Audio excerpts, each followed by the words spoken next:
Hello, hello. Welcome to the Pure Desire Podcast on YouTube. I am your host, Trevor Windsor. This is a weekly podcast helping you take back your life from the effects of unwanted sexual behavior and betrayal trauma. Sexual brokenness impacts us all, men and women who are stuck in shame and are unsure if healing is actually possible.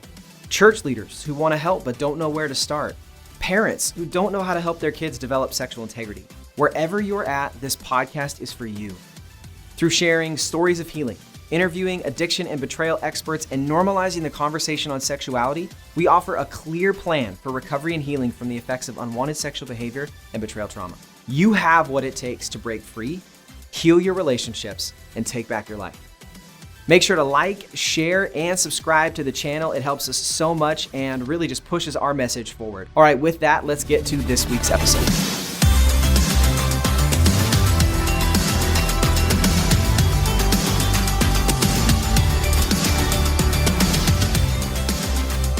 Chandler Rogers, welcome to the Pure Desire Podcast, bro. Great to have you. Hey, man. Good to be here with you guys. Yeah, Chandler and I, we met at the summit, right? Last year. And I had heard you'd been pestering our groups team about your app and everything that was going on, and it was cool to connect. Gotten to do some reconnaissance, if you will, on some of the episodes you've been on other podcasts. And yeah, man, we just wanted to have you on because this is something that you and your organization are about. And finding really how this connects to our audience. And so we wanted to talk about breaking isolation, what it looks like, because this is such a big piece to the recovery journey. But before we kind of get into all of that, some of our listeners may not be familiar with you or your company. So will you introduce yourself, tell us a little bit about your background, and then also a little bit about Relay? Yeah, for sure. So I guess the story with Relay and with my background goes back to my early childhood. I was the oldest of 5 kids. I grew up in a really faith-filled Christian family with parents who did an awesome job at trying to help us learn how to be good people and good disciples of Christ. And I think from an early age, being the oldest, we also moved around a lot growing up. I felt a lot of pressure to perform in different areas of my life and to be I guess someone that lived up to the expectations that I felt were kind of there from my parents and from our church community and from just different angles. And I remember early on, like we had pretty open talks in our household about healthy sexuality and specifically like avoiding pornography and the dangers there. And you know, talked to a lot of friends who that wasn't the case for them, and it felt like it was something that was never talked about and was a taboo topic. I actually felt like it was something we talked about often enough that wasn't like scary or anything, but I remember like when I first was exposed to pornography and masturbation, I was in my first year of high school, so like 14 years old, and I think I just didn't really understand, I guess, or like map the dots in my head of like what was happening and like the thing that we had talked about growing up and what I sincerely didn't want in my life. And I think it started to develop into a habit before I really realized what was kind of going on or generating awareness that, hey, this is actually kind of bad, or I didn't want this. I felt like it was already kind of compulsive or tough to break out. Like my first few attempts to kind of leave it behind me weren't really successful. And I remember feeling a lot of shame. And this was something that I kept to myself, but I reflected a lot on like, you know, how could I be struggling with this? I must be a terrible person. I'm letting God down. I'm surely letting my parents down if they knew, if my siblings knew, like, you know, people who struggle with this have to be broken and terrible people. And I think I had a lot of these cognitive distortions and misconceptions early on that really started to weigh on my relationship with God and my relationship with people around me. And I think this is where the theme of isolation started to creep in for me, because it started to be this really vicious cycle where, you know, all those feelings made me only want to, you know, keep it to myself more. Yeah. And instead what I did was just like, you know, I'm someone who's, when I put my mind to it in school or sports growing up, I was able to be pretty successful. And I was like, why not this? Right. And so there was this cycle for probably a couple of years there in high school where it was basically just like white knuckling with more willpower. And I remember like this relationship almost of like the harder I tried to white knuckle with these same kind of thought patterns, the worse the problem got. And again, that kind of compounded then into feeling more shame and feeling like more isolated and more kind of hate towards myself. Um, and so I don't know like exactly how this happened, but at some point I think my mom kind of felt like something was off and did approach me. I was in my junior year, so like 16 years old. And she kind of asked me like, hey, is we talked about kind of pornography and stuff growing up. Has that been something that you've ever struggled with? There's been an issue for you? Like, hope you know that we can talk about it if it has. And I decided to be honest with her, and we had a great conversation. And from there, was kind of like, okay, now it's like out in the open. But what was interesting about this theme of isolation is I still didn't really bring her into my support system and like leave the theme of isolation completely. Just because we had this one like disclosure type conversation, the day-to-day kind of recovery journey from there was still almost exactly identical to before that conversation. Like I wasn't super honest with her. We didn't really have another one of those conversations for a while. And I think my early, I guess, misconception there was that just talking to someone was getting out of isolation. And while I think that's a great first step, and we can dive into this more, if you want, like I felt like I was less isolated, but then realized that I was still falling into the same patterns. Totally. So yeah, I eventually found a local group-based program. My mom actually suggested it to me, and I decided to give it a try because I realized, just kind of analyzing the previous few years of trying to quit, realized that it wasn't actually working well at all. And so I knew that this group would actually be with guys who were kind of like young adult, like somewhat my age, and I was open to the idea of uh like not doing this alone anymore, even though I didn't know what it meant. And it definitely felt a little scary. I jumped into that. And I think that's really where things started to change for me, where I didn't just start telling people what was going on, but I started to figure out how to work together with other people. And it was these guys from my group. It was actually starting to bring my parents and my church leaders into the journey a little bit more, and not just a single conversation. But I noticed these themes kind of fast forward over the years. With my experience in groups, I started to see a pattern too of like how just showing up at group and even trying to stay connected with these guys between our meetings, which for us it was Thursday nights once a week. Like there's a difference between just kind of checking the boxes there versus really putting in the work to avoid isolation and have deep, meaningful connection with them and with my whole support system. And eventually, kind of how Relay came about was just realizing like it is really hard to avoid these pitfalls of isolation, even for people that have committed and decided to join a program or to get help in a deeper, more meaningful way. It can still be so easy to avoid real meaningful connection. And where Relay kind of came about, we were just a few friends that I talked to about this in college. The three of us were like, what if there were a tool that made it easier for people to stay connected once they have had those conversations? They do know some people in real life, whether it's their group or a few friends or family members. What if there was a tool that actually kind of helped semi-automate and make it a little easier to have a deep and meaningful support system 7 days a week? That's cool. And that's how Relay started. Yeah, it's really awesome. I love in your story you said, this was something your family did talk about. So kudos to your parents for having those open conversations and at least establishing some health of this is an area that needs to be talked about in order for us to grow and to change. And you've already, helped us dive into the topic, but we really want to focus on how do we break out of isolation and how does, even technology help us do that. So before we go too far, I think many people might feel like they understand what we mean when we say isolation, but let's just be clear.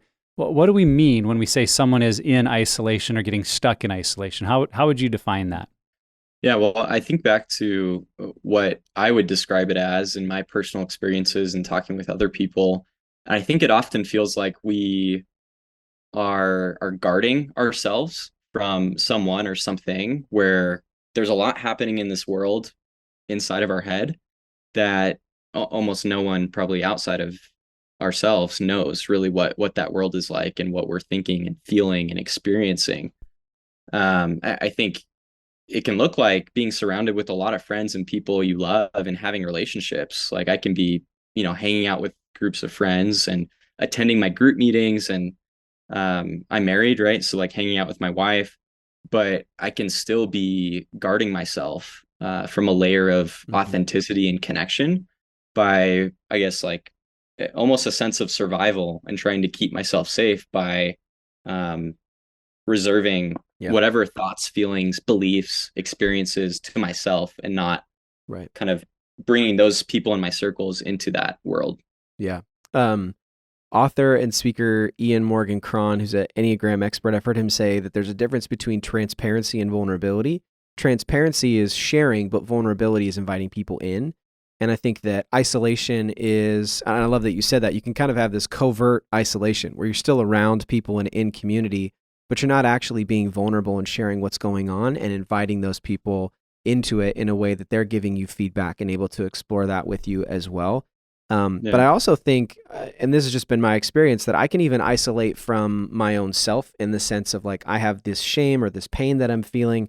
And instead of addressing that and thinking through it and processing, even by myself, I can just isolate from that too. I can binge Netflix, or I can dive into a book or exercise or even pornography, masturbation, all of that. And so I think that isolation, I just know for me, isolation can be pulling away from being vulnerable with other people, but then also pulling away from feeling the feelings that I have going on and being able to process them. Yeah, the only thing I would add to that is I think isolation is also driven, and you mentioned these, that there's typically some very negative messages going on in our thinking of if others knew these things about me, they would reject me, or I feel bad about what's going on, and so I don't really want to share these things. I'd prefer people only see the cleaned up version of me. I don't want to reveal these things that make me look bad or maybe feel embarrassed or stupid, or I'm fearful of their reaction, that they might be angry or disappointed. And all of that is a part of what drives isolation and keeps us not only from transparency, but the vulnerability you're talking about, because those messages can be so powerful. And so we want to be clear to say that isolation doesn't mean you're alone, because it's very possible to be alone, but not in isolation, because you're choosing some alone time for solitude, for reflection. But it's also possible to be around a lot of people and be in isolation because no one really knows what's going on. And so we've got to kind of look at that deeper factor of what's driving me into isolation. Yeah. Chandler, the heart of your app is really helping people break out of isolation and stay connected to their community. And you've mentioned that could be friends, family, spouse, church, community, things of that nature. But in the area of sexual brokenness, why is isolation so damaging? Well, I think you kind of touched on it almost with that insight around how there's this layer first of isolating from ourselves. Why do we turn to these behaviors that we don't want to engage in? Well, oftentimes, and a lot of the psychology and research out there points to our brain feels pain and we're seeking for a way to escape or relieve from that pain. Mm-hmm. And oftentimes there's not an awareness or skills to be able to effectively manage those stressors and triggers and to really keep ourselves like managing in a healthy place. And so I think like for me, I feel like for a long time, and I'm still learning this, like I wasn't aware of the stressors and triggers that were going on in my life. Like I didn't notice feeling like I was super depressed or feeling super lonely or super rejected or stressed. But I think in a lot of ways, there were micro examples of all of those things and how I was feeling that I just didn't even know. And I think subconsciously, I was trying to push those away because like you brought up, I wanted to project that positive, cleaned up image to other people, but I think also to myself. Like I had this belief that, no, I'm a person that like, does what he says he's going to do and like makes good choices and like achieves what he wants to. And so subconsciously, I think I was crowding out those stressors and those triggers, and I had no awareness or ability of how to like address them and not just pretend they don't exist. Totally. And so I think what makes it so difficult then is all of a sudden I'm slipping up, or it feels like out of nowhere I'm just turning to pornography and it's compulsive and I can't break it. Well, if there's no awareness because we've crowded out with that kind of isolation with ourselves and with others, well, how are we going to be able to address kind of up the funnel before it turns into seeking the behavior to act out? I'm not, going to give the psychology lesson on every detail on how it works, but I think it is that principle of like, it is really hard to manage the various elements of recovery if we're out of tune with others and ourselves, and if we're not bringing people in. That was a good summary. Yeah. Even if you're not Yeah. covering it all. Well, and isolation keeps us blind to our true needs. As you think about recovery, our true need isn't simply to be free of a behavior or to avoid pornography or to make good choices. I mean, those things are valuable, but what we truly need, we've talked a lot about Dr. Kurt Thompson and his phrases about, we're all born looking for someone looking for us, and that never changes. We all have these needs to feel safe, soothed, secure, and those are ongoing human needs that are operating underneath this level of just being free of a behavior. And so our need isn't just for freedom, it's the need for connection. And we've quoted also Johann Hari on a lot of these podcasts, who says the opposite of addiction is connection. Mm-hmm. That what we're really after is those meaningful relationships where we feel safe, seen, soothed, secure. And so that only comes through breaking out of isolation, not simply, as you were saying in your story, Chandler, to just white knuckle it, to try not to do it. Well, so many of us have been there and tried that, and we realize, well, maybe we don't realize, but as we look back, we can see it was unsuccessful because all we were trying to do was avoid a behavior without actually recognizing what was needed instead, and that's all about connection and relationship. Yeah, I think with my understanding of it is that shame really breeds isolation, and isolation breeds more shame. And so it's a self-perpetuating cycle of, I feel shame for a behavior that I'm doing, which, we know from even our conversation now is a way to medicate pain I'm feeling in life. So I go to this behavior, then I feel shame, which makes me want to pull away from people. But pulling away from people tends to elevate the pain in my life. And then I feel more shame, act out, and it's just the cycle that goes on and on and on.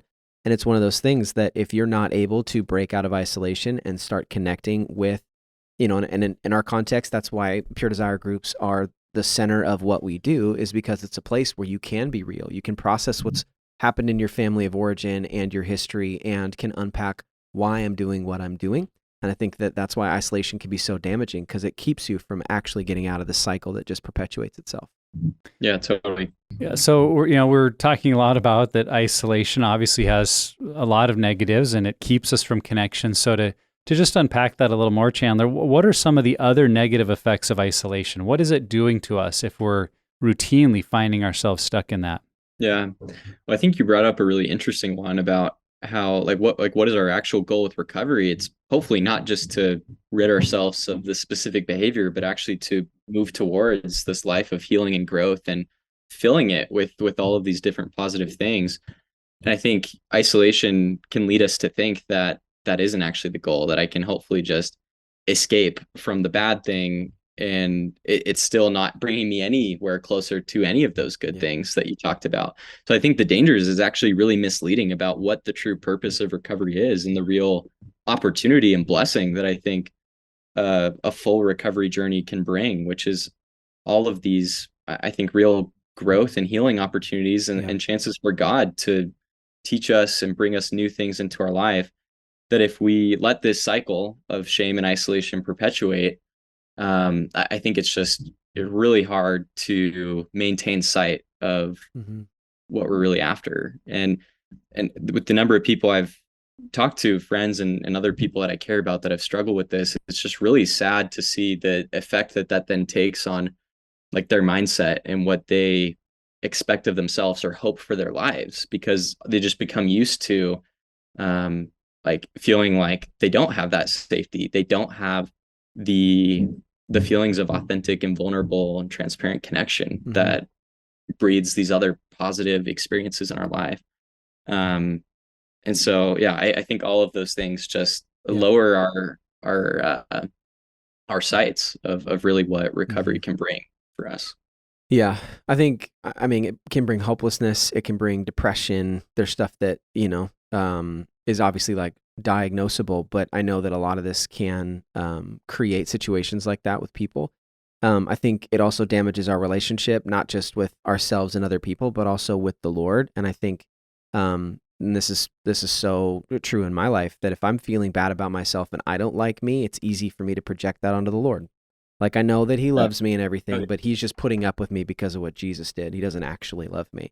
And so I think that how close can you feel to him when you're thinking that way and feeling that way? Like, it's almost impossible to feel close to him. 100%. And I think that with that, when that isolation happens from other people and from the Lord, we're not getting fresh and like reality input from outside ourselves. We get stuck into our own thoughts and our own patterns and our own way of seeing and observing the world. And so it just perpetuates more of what I already think about myself rather than allowing the Lord to speak into it and to his people to speak into it. So I think those are other damaging aspects of isolation. Yeah, that's what I wrote down is the word blind spots, that when we're in isolation, we're not able to see what we're missing. Sometimes it's lies we believe about ourselves and our value and worth and identity. Sometimes it might be lies we believe about God and how he feels about us, or because so many of these lies are rooted in that trauma, those things that happened earlier in life where we've internalized messages. And if we're in isolation, we haven't been able to speak them out in a community where others can say, and this is what I think is so beautiful about group, when we'll say something out loud and we maybe hear ourselves say it for the first time and realize, wow, I actually believe that.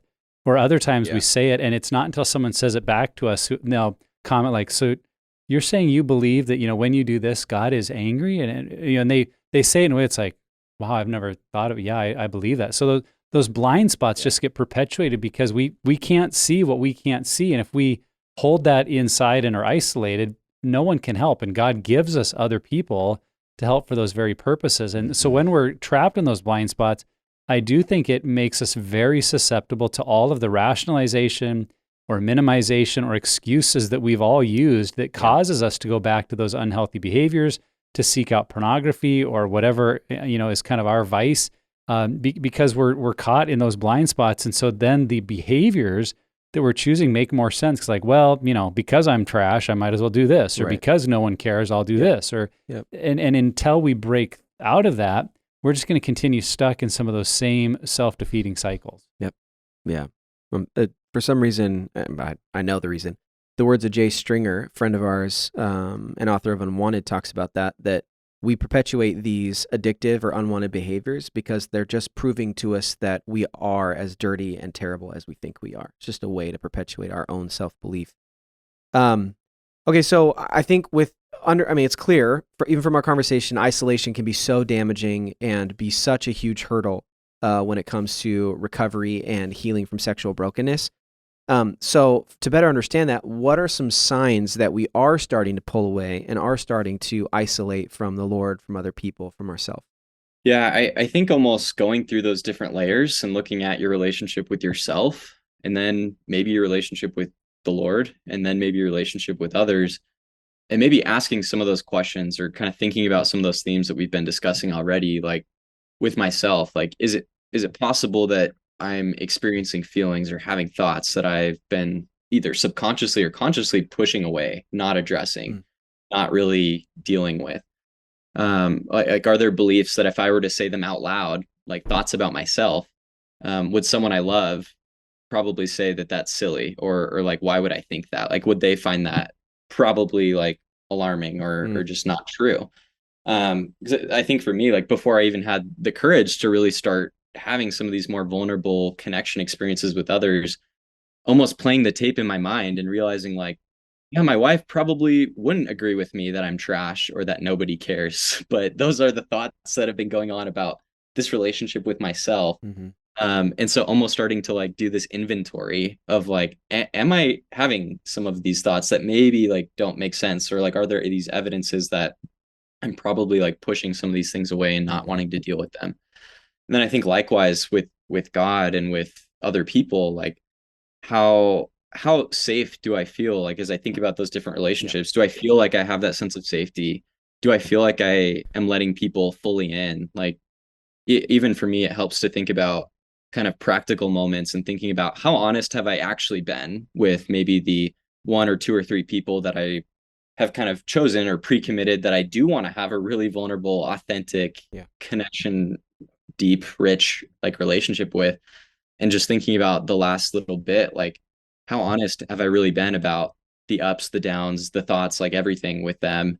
And sometimes it's not just like I'm, and maybe for most people, it may not be that we're just intentionally withholding, but maybe we're kind of subconsciously choosing kind of an easier path as opposed to making time or creating opportunities to even do that.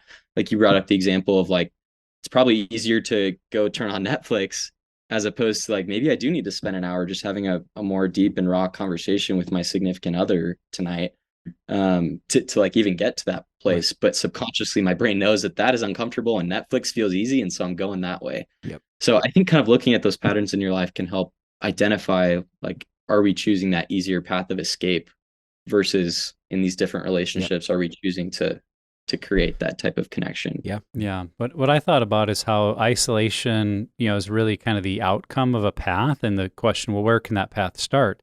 I think for a lot of people, it starts with small things, something where maybe we, click on clickbait and we know it's sexually inappropriate, and it was quick and we get off, but we just feel stupid and like, that was just a small thing, I'm not going to tell anyone. And over time, those small things start to accumulate because, well, we didn't tell anyone about that, and then about the next thing and the next thing.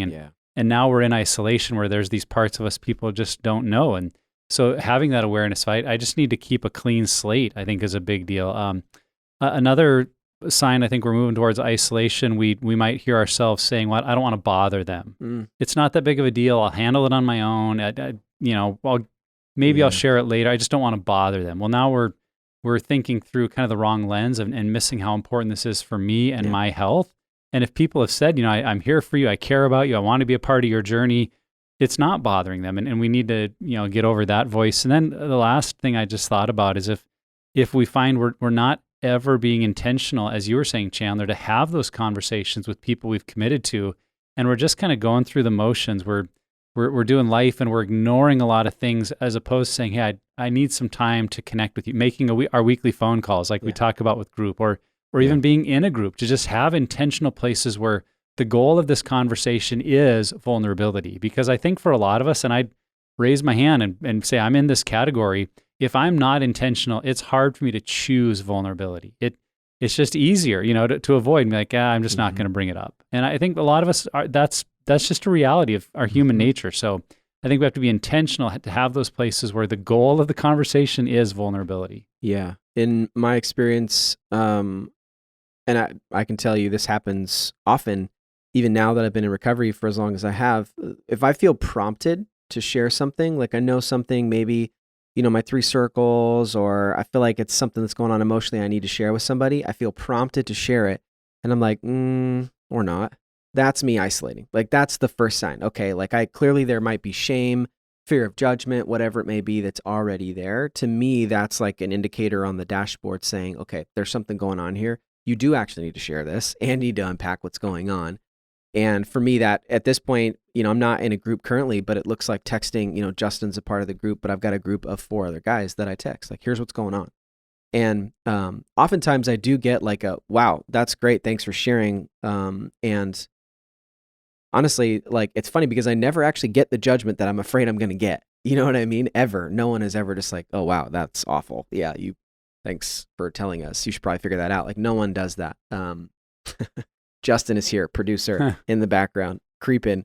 That's true. Don't pretend that's not true. But I think that for me is the biggest indicator. If I feel prompted that this is something I need to share and invite someone else into, but I am adverse to that and try to pull away from that for me is the first sign of isolation. So at this point, maybe a lot of our listeners are, feeling a little bad about their isolation, and they're tempted to isolate because they don't want to share that with anyone, about feeling bad that I get stuck in isolation. And I think we've really unpacked a lot of the dangers of it. So let's turn the corner and think more about growth and health and change. So along those lines, Chandler, what are some tips or steps that you would encourage people to take to break out of isolation? Yeah. Well, I think with anything really difficult, like, I think it's important to recognize with this, knowing how to break out of isolation and developing that ability to stay in a healthy zone that doesn't regress back into isolation is a skill that is difficult, that probably most adults or people in the world are still learning or have not mastered. And so I think first and foremost, like, I've tried to remind myself over and over, like, I need to have self-compassion and some acceptance that, this is a skill that I need to work at and probably won't perfect just by listening to one podcast episode and then willing it to be different tomorrow. Unless it was this podcast episode, yes, Chandler, and then it would change your life. In which case, you all should get it perfect by tomorrow. That's right. I'm just kidding. Yep. Game changer. but I think that kind of compassion is a really important foundation to working on this, so that when it doesn't go well, it doesn't fuel that pattern of shame where it's like, crap, I'm doing it. Well, I guess I'm just too weak to like make the right choice and like break out of isolation. Like, anyway, so I think that's like step one. Another thing that came to my mind, Nick, as you were talking about creating like these intentional places where the goal of the conversation is vulnerability and is connection. I think having that kind of a setting to practice in can be really helpful, because often it's really easy to recognize, or a lot easier to recognize in other people before ourselves. Like when I start to see someone else like giving off these cues, like they're withholding and don't want to be vulnerable, or they're starting to choose to be vulnerable, or they're maybe reflecting about the past week and talking about some of these self-beliefs or just these various evidences that they've been isolating.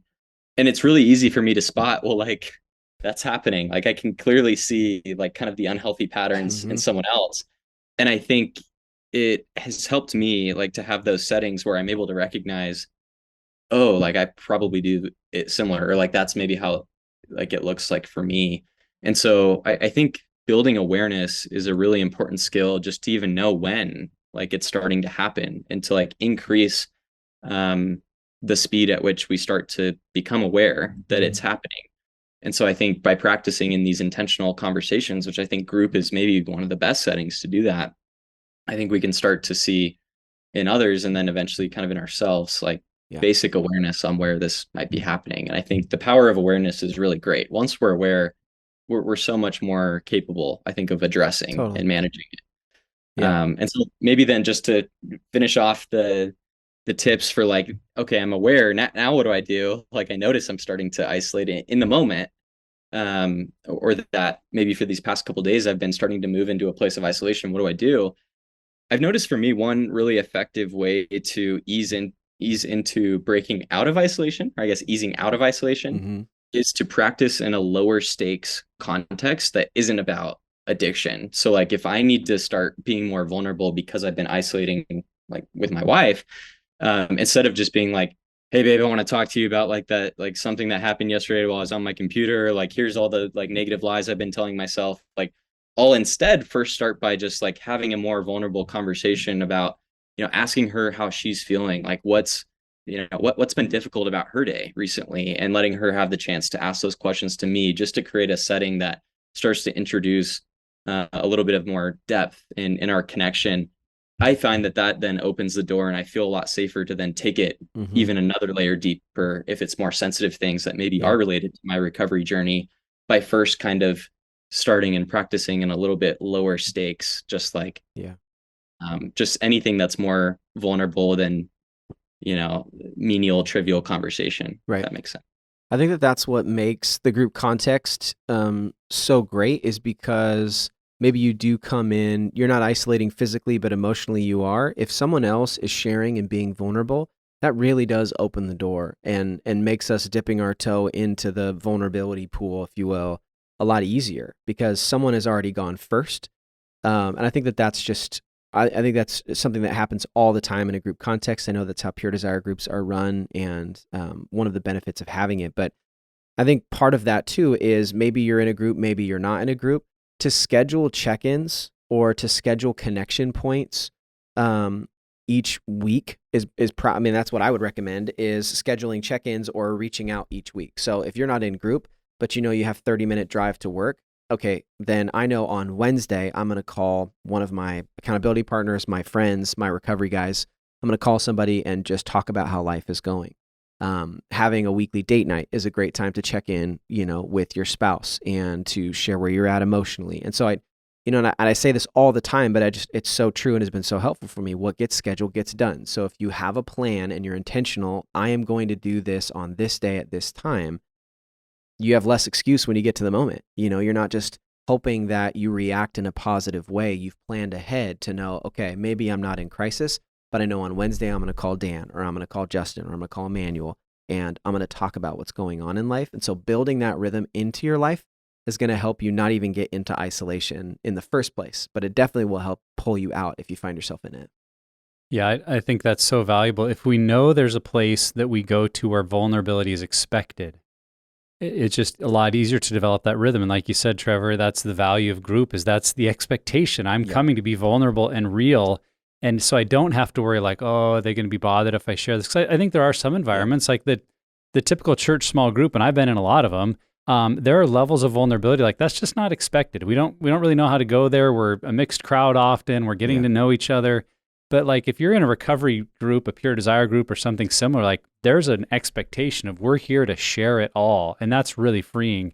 If you're still trying to take, as Chandler was saying, some of those baby steps into vulnerability, I think it's just when you realize you're in a place of isolation, it'd be asking God to say, who is a safe person in my world? Who is someone that's a friend, a pastor, a coworker, a family member that feels safe? And then going to them and saying, can I share something with you? And I'd give you those words. Can I share something with you? There's something going on in my life I haven't felt I can tell other people, and I just want someone to process with. And as God puts that person on your mind or heart, that this is a safe person to take that step. And as so many of us have found, like particularly around this issue of sexual brokenness, addiction, struggles with pornography, when we ask permission to share something and we reveal a part of our story, we find that we're not alone. They go, oh, I've had that battle too. I've struggled with something similar. Would it be okay if I shared something with you? And so just looking for those places. And, if you're not sure where to turn, honestly, this is also a great role of counseling, to sit with someone who is trained to help draw out things you haven't known how to express, because sometimes that's what we're battling is we know what's going on, but we don't have the language, the words, the context of how do I say this? How do I unpack something I've never unpacked before? Well, a therapist is trained to do that, just to ask good questions and to listen. And so that could be a starting point. And I would just encourage everyone, that's not the ending point, because I think too often we've seen it as, well, just go talk to a counselor and never take it out of the counseling office. I think it's meant to be a starting point of learning like, oh, I've figured out how to put this into words, and now I'm going to take this to other people in my life and start being more vulnerable. Then that could be a really valuable role that counseling could also play. Yeah, absolutely.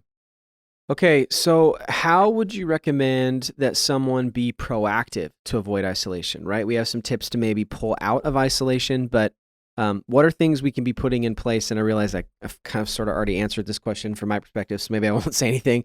But when people feel that desire or that old pattern kicking in of wanting to pull away, what are some proactive things we can put in place to avoid that? Yeah, I was going to say, I feel like we've, thrown out a lot of good ones already. I love this idea of like scheduling routine times to deal with it. Like, I think that is a great example. Like my wife and I call it like companionship inventory. Like every Sunday we have an hour scheduled where the goal is, to just like the safe space, the time, the goal of the conversation to check in and like have that kind of a conversation. And so I think that can be really powerful. I think also, like, if we're taking proactive measures to, like what Nick said, learn how to be in touch with ourselves, maybe that is seeking out therapy. It can also maybe look like other things like journaling for a lot of people, and whatever maybe your meditation or prayer routines might look like, things that can bring us in touch with ourselves and with the Lord, I think. And where necessary, professional counseling and help, listening regularly to resources like this podcast or reading a book. Like, I think that type of time to reflect, as well as learning resources to improve our knowledge and our abilities, those things I think give us a more capable toolkit in a proactive sense that then we can apply when we start to notice that we're feeling isolation. We can pull out those tools that we've been developing. I think too, a way to be proactive is to have that vulnerability to tell someone. Yeah. To just be able to say to someone, man, I'm really feeling tempted to just escape, to just isolate, to ignore the world, to, sit in my struggles or shame or problems, whatever we're feeling, because before we go there, to just acknowledge this is what I'm feeling. And hopefully there's someone in our life or a group member or a spouse that is able to just say, oh, why are you feeling that way? What's going on? And to unpack, what are the things that are driving me towards that? Because that's really often all I'm looking for is I need a way to face this. And I can either face it by escaping and trying to avoid it or ignore it, or I can unpack what's going on. And so I think being able to tell someone, and I think like you were saying too, Chandler, that the schedule of that's That's why I encourage so strongly the weekly phone calls in a group setting, whether you feel like you need them or not. Maybe you're not at the moment feeling triggered. Yeah. That's not the reason for the phone calls, because I'm currently feeling triggered. Now, that is a good time to make a phone call, but it's really just developing this habit of, hey, I'm chatting with a group member, and part of my pattern is to say, here's my commitment to change for the week, and here's where I think I'm at on the faster scale, which, as most listeners probably know by now, is just an emotional inventory of where am I at on the road towards health or relapse, to just say, today I think I'm stuck in in ticked off. Here's something that's really bugging me. Yeah. And I might not even have really thought about it or put it into words until I'm going to make the phone call. But as I'm talking it through, it's like my own brain is hearing the words and going, oh yeah, I am angry. And okay, I need to do something about it. But unless I make that phone call, it just stays internalized, and it's very likely to keep driving me further down into some form of isolation or escape. Yeah. And what's interesting is, like, far too often, I feel like before we're willing to vocalize that, we almost feel like we need to have a solution or like a resolution to that problem, like ready to share. Like, I don't want to open up to someone in my group or to someone I care about with what's going wrong, unless I can also kind of save face and be like, but here's how I'm thinking about it, or here's what I'm like trying to do about it. And I've realized that often is like almost too late most of the time. Like, it's probably good to just vocalize, I'm thinking about, or like, I'm just wanting or feeling the urge to do this, or like, I just am not wanting to do my calls this week. And I'm texting the dude I'm supposed to call, and he's like, well, all right, let's talk about it. Now we have something to talk about, or I think that's really powerful. What you're talking about is just being able to vocalize that earlier on in the process can avoid our what we tell ourselves about, like, well, no, we can manage this a little further ourselves before we need to do that. And being able to tell someone, and I don't know what to do about it, is part of our vulnerability. It's like acknowledging for us that feeling of weakness. Like, I don't have a solution. I don't know what to do. It's actually a good thing. Right. That is a good thing to be able to say. Yeah, for sure. Because then we're inviting people's help and support, and I think that's just part of the vulnerability that we're choosing. I don't have an answer. I think another just thought about being proactive is when you feel that pull to draw back from people and to isolate, to just be curious and compassionate. And those are two words, that you hear a lot in therapeutic settings.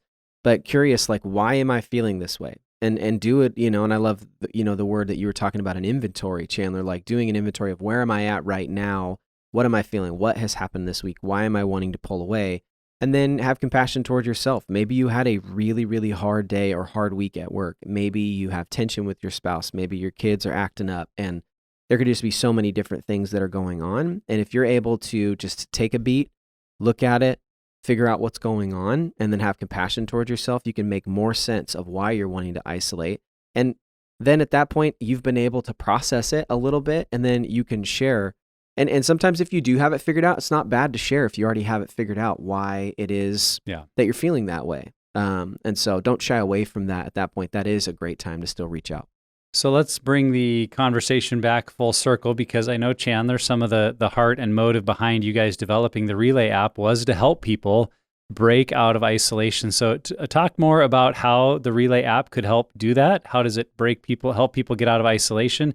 And then are there any other tools or resources you would recommend that can also be a part of people staying out of isolation? Yeah, totally. Well, yeah, I think we've touched on a lot of these principles already, and maybe I'll use the example of, I'm in a group right now, and between meetings, we're using Relay as our primary tool to stay connected and stay accountable together. One of the things that we found really powerful early on as we were testing this with various groups and people was this concept of the red flag feature. And a lot of group-based programs have this idea of structured in calls and times that we do want to either take an inventory with each other, or maybe it's our group meeting where we go through and it is that time to be vulnerable.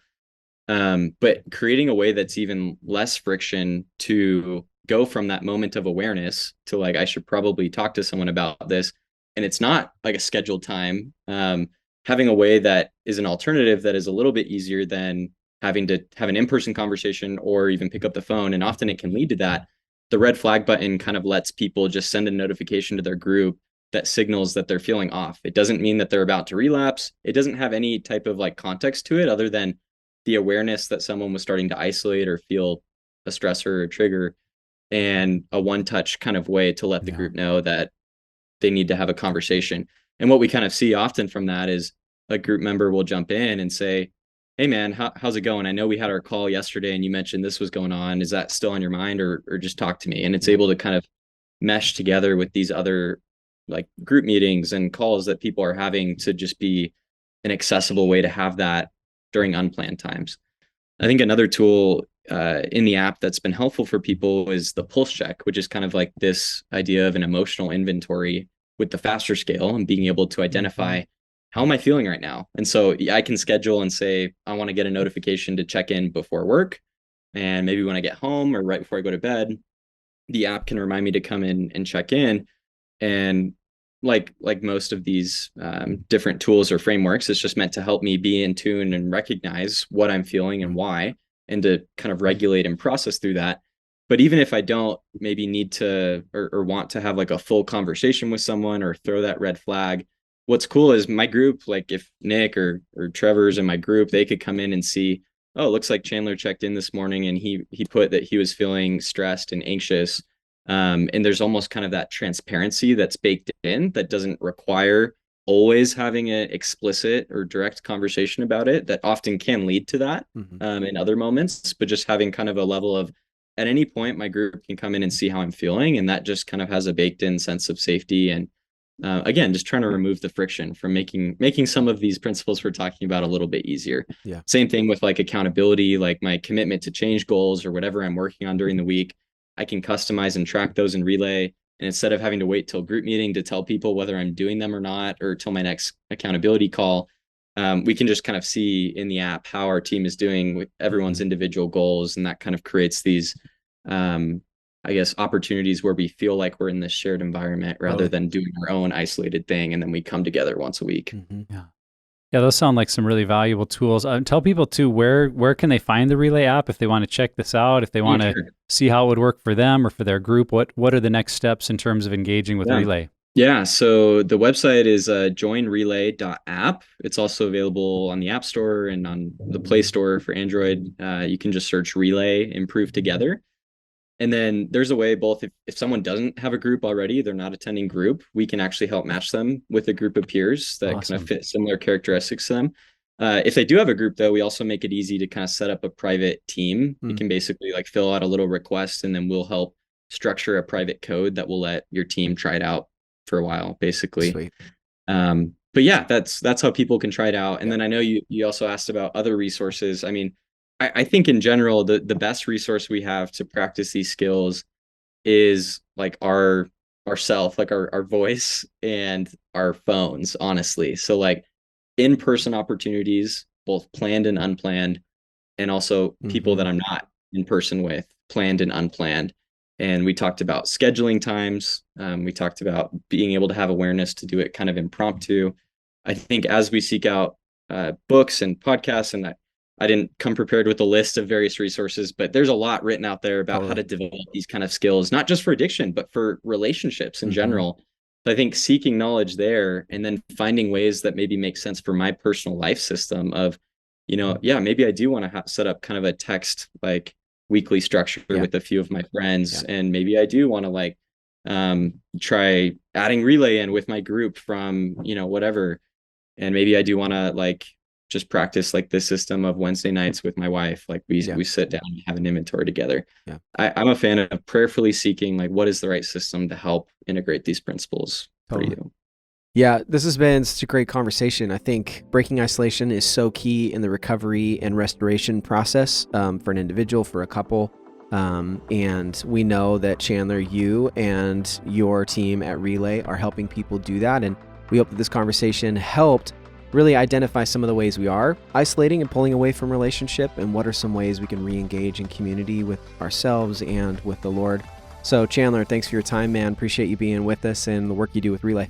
Thanks so much, guys.